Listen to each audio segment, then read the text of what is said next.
യേശു എപ്പോഴും ചില കാര്യങ്ങൾ താമസിപ്പിക്കുന്നതിൻ്റെ പിന്നിൽ അവൻ്റെ സ്നേഹമുണ്ട്, അവൻ്റെ ജ്ഞാനമുണ്ട്.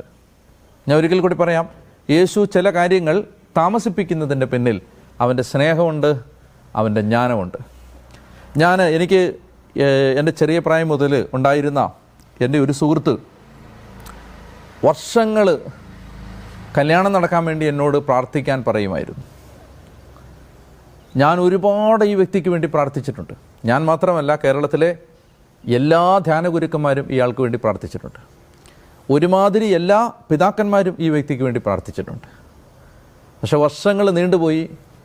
35 വയസ്സ് കഴിഞ്ഞു, 40 വയസ്സ് കഴിഞ്ഞു, 45 വയസ്സ് കഴിഞ്ഞു, കല്യാണം നടക്കുന്നില്ല. ഒരു വേള ഞാൻ ചിന്തിച്ചു, ചിലപ്പോൾ ഈ വ്യക്തിക്ക് കല്യാണം നടക്കില്ലായിരിക്കും. ചിലപ്പോൾ ഒരു ഏകാന്ത ജീവിതമായിരിക്കും, ഏകസ്ഥ ജീവിതമായിരിക്കും ഈ വ്യക്തിക്ക് വെച്ചിരിക്കുന്നത്. അങ്ങനെ മുന്നോട്ട് പോകുമ്പോൾ 50-ാമത്തെ വയസ്സിൽ ഒരിക്കൽ എൻ്റെ ഈ സുഹൃത്തിനെ